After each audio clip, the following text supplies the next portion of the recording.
when they did reach him, the marshal called me on the phone, and he had the embassy guys and he had the El Salvadoran police there, and they were screaming, "Mama, you did it, Mama. This is you. This is all you. You did it. You caught Krystal's killer. You did this." An ex-fugitive accused of killing his girlfriend is finally being ordered to stand trial for her murder. Raymond McLeod, who spent 6 years on the U.S. Marshals' 15 most wanted list, was apprehended in connection with the death of his former girlfriend, Krystal Mitchell, thanks in large part to the tireless efforts of Krystal's mother, who was instrumental in tracking him down. I'm going to speak with Krystal's mother herself, Josephine Wentzel, as we get to the bottom of this case and look ahead to McLeod's trial. Welcome to Sidebar, presented by Law&Crime. I'm Jesse Weber.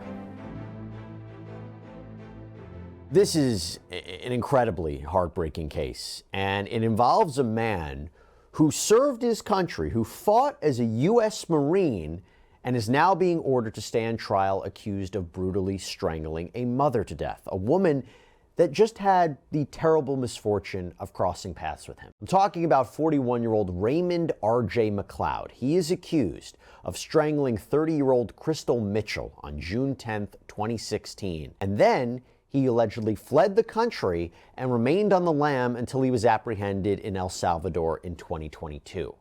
Now, McLeod appeared in court last week for a preliminary hearing, and some of the details from this hearing are quite shocking. But before we even get into that, I have to dive into the background of this case. So we go back to June of 2016.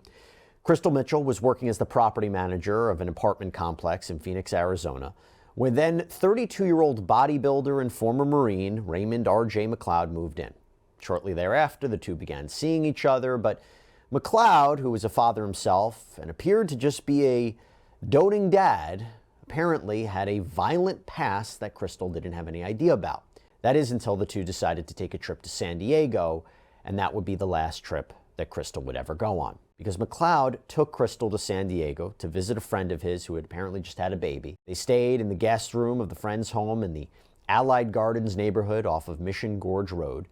And on the night of June 10th, McLeod and Krystal went to a bar for drinks, and this is where things took a turn. Because inside the bar, an apparently drunken McLeod allegedly slapped Krystal. And when a patron tried to intervene, McLeod got into a fight with him. This was the last time that anyone other than McLeod saw Krystal alive. Because shortly after that incident at the bar, the two returned to the apartment, and surveillance footage, by the way, captures McLeod putting his hand on Krystal's throat as the two entered an elevator. The following day, after neither Krystal nor McLeod emerged from that guest room, the friend goes into the room and finds Krystal unresponsive.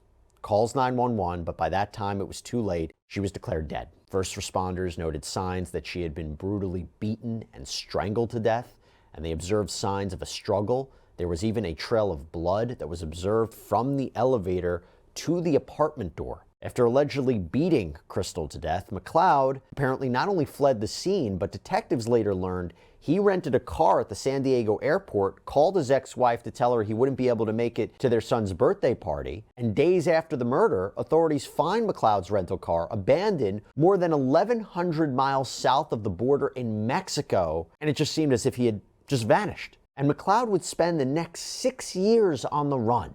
But with the help of all people, Krystal's mother, Josephine Wentzel, who is a former detective herself, authorities eventually captured R.J. McLeod. After taking on multiple aliases and traveling through Guatemala, Belize, other Central and South American countries, McLeod was arrested in El Salvador on a tip that Josephine Wentzel received that she then forwarded to the U.S. Marshals. And we're going to have more on that in just a moment. But now you fast forward to today, where McLeod appeared in court last week for a preliminary hearing. This is to see if there is enough probable cause for the case to move forward to trial. And while prosecutors argued that his violent behavior and flight from the country were indicative of his intent to murder, McLeod's defense team countered with what seems to be a rather unique, bizarre, and I also say disturbing defense, that McLeod killed Krystal accidentally because of rough consensual sex. And the defense didn't stop there, because they even called a witness to the stand, Dr. David Drew Pinsky, you may know him better as Dr. Drew,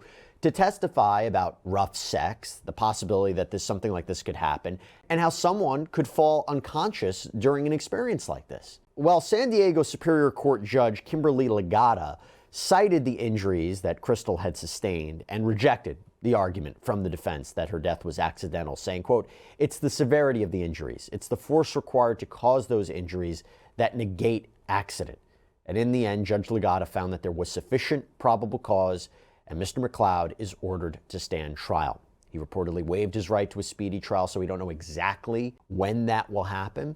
But what we do know is that McLeod remains in county jail without bail, and if he's convicted, he faces 25 years to life in prison.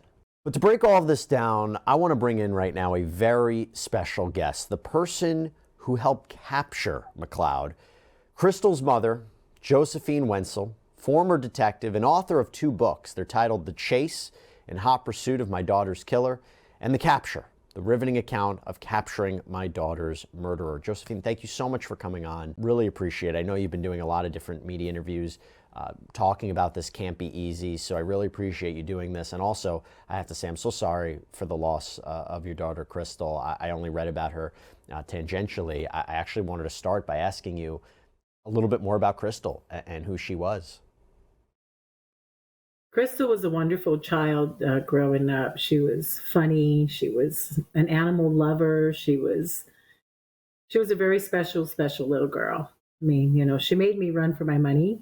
She was very stubborn, but she was a great little girl. She grew up to be a beautiful young mother. She bought her house when she was 21 years old. She saved up her own money. Wow. Worked since she was 15 and a half and saved her money. She loved cars. She would buy her own cars and trade it in all the time for newer cars. And she was just a go-getter. She went through some time being married to a disabled war veteran. The children's dad was injured in the war, and she went through some time with him. And then she became a single mother. And I was so proud of her because she never asked me for anything. I mean, I helped her, you know, when I could raising her children, but she never asked for anything. She always took care of things. She was a go-getter.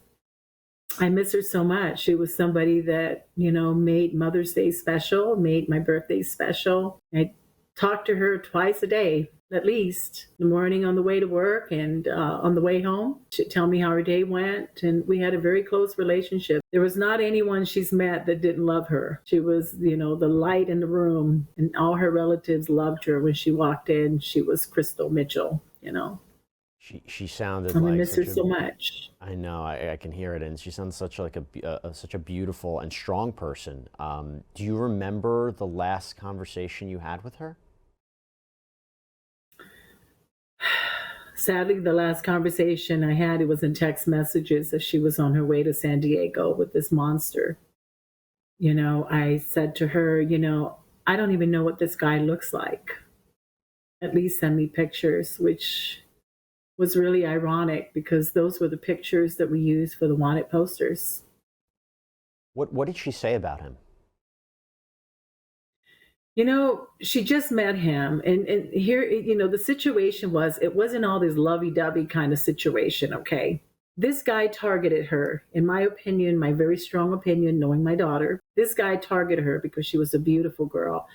He had gone to rent an apartment and saw her behind the glass wall and saw how beautiful she was and was staring at her when he was applying for an apartment there. She had gotten out of a relationship 6 months prior, and, you know, her boyfriend was chasing her and stalking her and literally climbing in her back patio and pounding on the doors and looking in her windows and everything. As a matter of fact, she had called me just a day or so before that, you know, and she was saying, "Mom, he's outside the door and I'm holding the gun in my hand." Well, you see, that gun she was holding in her hand was the gun that McLeod gave her, because when he met her, he knew her situation. And so he became that kind, protective person. Here I am, an ex-Marine, just like your sister. Here's a gun to protect yourself. And, you know, let's date exclusively. I mean, when she's dated in the past, you know, she'll check out, you know, guys and, okay, it didn't work out, shake hands, hey, you know, good luck, and walk away. And that's the way she was. I know that in this situation, she didn't have that opportunity because, you know, there was a monster after her.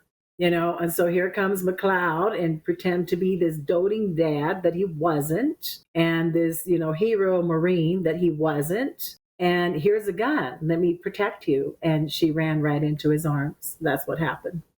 I know it might be difficult to revisit how you found out what happened to Krystal, so I won't, ask you unless you want to share that information. I am curious, though, how it worked for you in terms of starting this investigation and how instrumental you were in helping the police catch him. So, again, if you'd like to share how you found out what first happened and what your initial process was to try to get McLeod captured, but that journey is fascinating. Well, I had that day, I had messaged her before she left. Way before she went on this trip, I told her to send her children to me so that my husband and I can take care of them during the summer. So, they don't have to be in a sitter. And so she had sent the children to me. And that day that she took the trip, the following day, I messaged her, "Hey, good morning. How did things go for you?" And there was no response. But that morning, before even reaching out to her, I woke up and I felt like my spirit was outside my body, like I was off kilter, like something was wrong.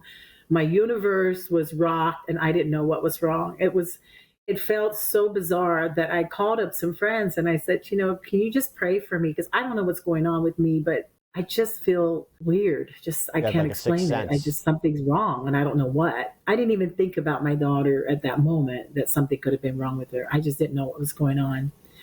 And so later that morning I texted her and she didn't respond, and she might have been busy, I thought, and texted her again. "Hey, what's up? How you doing? At least text me back and say, hey, let me know you're okay." There was no response. Then I started feeling weird, like, could that feeling I had this morning have something to do with what I was feeling right now? And I started feeling sick to my stomach, like, oh my God, something's wrong. This is not like her. She would have responded. And so I called up her friend Diana and I asked her, "Diana, have you heard from her?" And she said, "Oh, I'm sure she's fine." I said, "No, something's wrong. I feel it in my gut. Something is wrong with Krystal." "Oh no, you're just overreacting." They always looked at me as a protective mother. I said, "No, something is wrong. Something is wrong. We need to pray right now." And I started praying with her. My husband, about that time, texted her saying, "Hey, Krystal, you've got to respond to your mom. She's losing her mind here." And that's about when the detective called.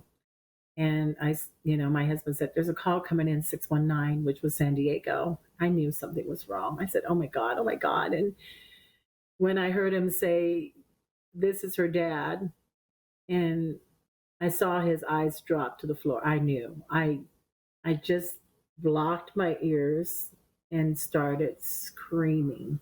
And I just, it was horrible. It was a horrible, horrible way to find out. And then after everything, was settling the grief and, planning the funeral and everything, there were so many things to deal with, and the kids, and, having to move her from her stuff from her condo from Phoenix to my house. I mean, it was just, registering the kids. There were so many things to deal with.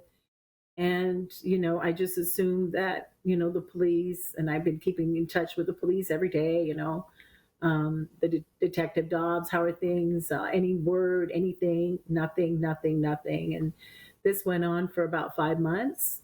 And I just didn't stop at that. I was writing the White House, and I actually got a response from the White House with a case number on it. I was talking to the State Department. I was writing to embassies all over different countries and sending posters everywhere. I was staying out of it because I didn't know what they were doing and what they were working behind the scenes. I didn't want to get in the way, until I talked to the bail bondsman, and I asked him, "Well, are you going to go look for him? What are you guys doing?" He said, "Nobody's looking for him." I said, "What do you mean?" I said, "No, the police and the Marine and the police are out there, and they said that they're looking for him." He says, "There's nobody out there looking for him. They don't go out looking for him."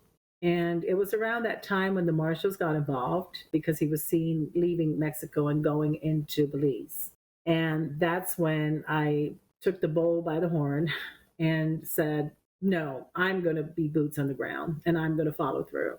And so I started communicating with the marshal, and at first he was putting me off, Mrs. Wentzel, we don't deal with families. You need to talk to the police. We don't have anything to do with families, which was kind of interesting because I was talking to him the other day and he was saying that, he's doing these presentations, and one of the things he shared about was speaking to me that, police and investigators should have more compassion for families, and how he could have easily have told me go away and blocked me and it would have been over. But I wouldn't let him go. And I knew that they're not going to be informing me every step they made. I had to make those steps myself. So I started looking into online resource, and I went and took a 3-day course in Las Vegas to learn about searches, online searches and stuff like that, and to meet investigators, to meet police investigators that were taking the class, and marshals. And so it was worth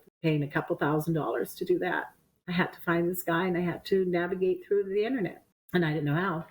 So I had to learn. And I just started pounding the pavement, and I went on to the Belize buy and sell where everybody was at and everybody's paying attention. And that's where it took off. And I started hitting all the sites where you had the most people would be at, which is buy and sell places. And I started putting out $50,000 reward. Back then it was 11,000. So it was $11,000 reward, and people started contacting me, good tipsters and crooks. So while I'm dealing with tipsters, I also had to navigate through a lot of crooks. And I actually dealt with a known terrorist for 7 months. And was giving you false information? Oh, yeah. Wow. I mean, I was on to him. I was just keeping him close, but I was on to him. He gave us all a run for our money. Yeah. The marshals, the embassy, me, the DEA. Let me ask you a question. I was listening to this. Do you think McLeod had help? Do you think that because it seemed to me, based on what I was hearing, do you think he knew you were on him and you were tracking his whereabouts? He might have had help. Talk to us about that. 100%. Well, when he fled from Belize, he had mentioned to somebody that we were after him. But these kind of people would pay watchers. They call them watchers. Sometimes they're in law enforcement. Law enforcement knows you want it. Well, they're going to come to you and say, pay us more or else, kind of thing. But he had people warning him and watching. And I've encountered some of those people that were reaching out to me as well. They wanted to know my every move. What they didn't know was I was assessing them and checking them out as they were checking me out. So I was on top of it all the time, going through it. There weren't any surprises. I was suspicious. Even with the terrorists, I was suspicious. Right. But I had to turn over every rock. And it worked. It worked. In the end, he was captured. How did that happen, and what was your reaction to that? Well, he was captured. So what I would do, and I've actually helped a family locate a missing person that was taken illegally to Central America. They heard about my story and they contacted me and asked me, how did you do it? I said, okay, well, first of all, you go to where, they're sighted. So if they were sighted in, Livingston, Guatemala, I would target Livingston, Guatemala, all the buy and sells in that area, all the hostels, all the hotels, all the taxis and water taxis, and I'll start sending out flyers, teasing them with the reward. And then I would start expanding from there. When I heard that he was at this little place in Guatemala, what was near to El Salvador, I did like a geofencing, and I basically surrounded within 100-mile radius. And then I just started pumping messages, flyers, reward money, and hit every business and everybody I possibly can within that 100-mile radius. And a person saw my post. Wow. And your reaction to him being captured? Well, when they told me that he might have been, because the marshals at this point had to work side by side with me because I was bringing in all the tips and I was talking with these tipsters. So we had to stay in close contact. And when they said, okay, we found him, I'm like, no way. Yeah, we here's a picture. And I said, well, I didn't want to be wrong. Yeah. Because we've had so many false hopes and, in the 6+ years that I've been looking for him. So I didn't want to be wrong. So I said, well, I don't know, maybe it looks like him, maybe 94%. Josephine, we think it's 100%. Okay, but yeah, it looks like him. And then after the shock wore off and I went back to the picture, I was like, oh my God, it's him, it's him. And I called him, it's him, I was screaming. So anyway, when they did reach him, the marshal called me on the phone and he had the embassy guys and he had the El Salvadoran police there and they were screaming, Mama, you did it, Mama. This is you. This is all you. You did it. You caught Krystal's killer. You did this. And I was just like crying. I was like, oh my God. My husband heard it and he was running up to me. What? He was crying. We were crying. Then I was able to break the news to the kids and they were all excited, oh, good. He's not out there, he's in jail, he's caught. It was the greatest feeling for him being caught, but yet, you're still bogged down with pain and grief. You still don't have your daughter. I mean, my daughter's dead, catching him. Okay. It ended my search, but my daughter's still dead. I wasn't thinking about the long roads ahead. It took couple years before we even had a preliminary hearing, and who knows how long it's going to take. So you figure she's been dead over 8 years. She's been dead over 8 years. I've been looking for him over 6 years. He's been caught over 2 years. And then we finally had this. Now, how long before the trial? Well, my understanding is he's waived his right to a speedy trial.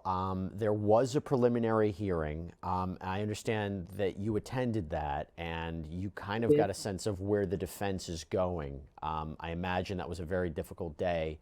Walk us through your reaction to what the defense had to say. Sickened, appalled, like, wow. My battle's not over. It's just begun. Of course, I purposely, refuse to read medical reports, to request police reports, to hear any details of how my daughter died. I asked, the detective, was it quick? Just tell me it was quick. And he said, we think so. I said, that's all I need to know. That's all I need to know. So where is he next? That was the thing. So hearing all this was disheartening and disgusting. I cannot believe that they would even bring experts in, that these experts would even come in such a case of murder of an innocent, young, petite mother of 2 and try to turn it around to glorify this evil monster who enjoys these kinds of games, if you will, because that's what he's all about. He's a monster. He's a narcissistic psycho. I didn't even recognize him in court. That's how much he's changed. He was like a chameleon. I kept looking around like, where is he? As this case progresses, are you going to attend every hearing? Would you attend every day of the trial when it ultimately happens? How much do you want to be a part of this process? Because as you explained, it's not going to be easy. I'm going to attend and be present, but I'm not going to allow myself to hear everything. My daughter is dead and she is gone. I trust the judge. This judge was phenomenal. I trust the prosecutor and the prosecuting team. And I know that they're doing it the best and they're giving their best. I don't need to hear all the details. What is that going to do to me? Cause me turmoil? I mean, you might as well dig her up from the grave and drag her body into the courtroom and start pointing out things because she's gone. She's not in that body anymore. And I think, for me, what people don't realize is they say, well, I'm strong. I'm not strong. I'm the weakest person on earth. I'm broken inside. It's my faith. And I know that she's with God, and that's the only thing that keeps me going throughout this whole thing. This is how I can hear things and just turn it off, because I feel like I have a mission to save women and to help families to get through this horrible thing happen to them, because there's nothing out there for us. Nothing.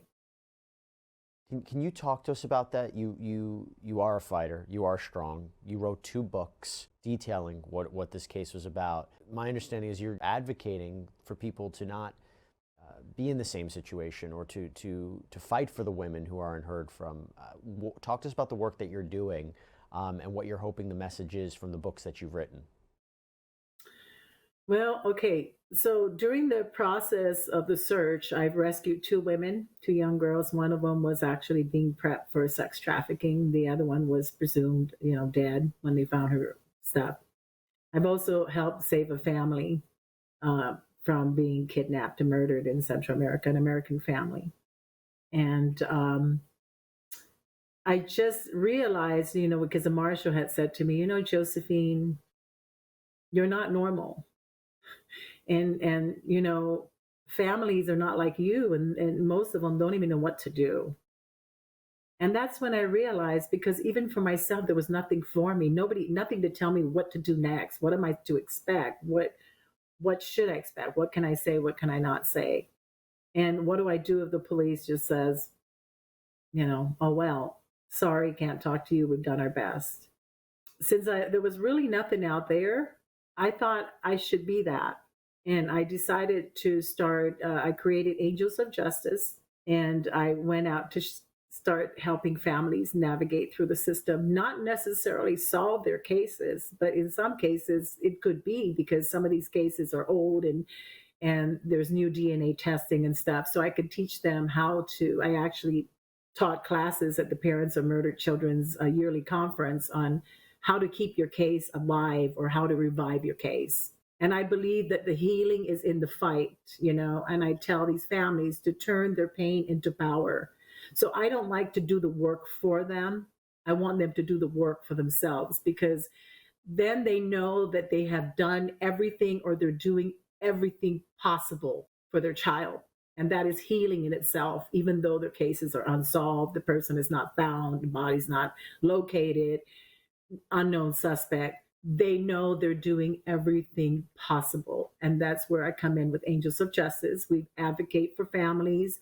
I'm a liaison between police and the victims, and try to facilitate a relationship, try to explain to families that unfortunately we're not the only ones. And, with law enforcement, they're bogged down with all kinds of things. And then we saw the big ruckus where they were defunding the police. Can you imagine what us families felt then?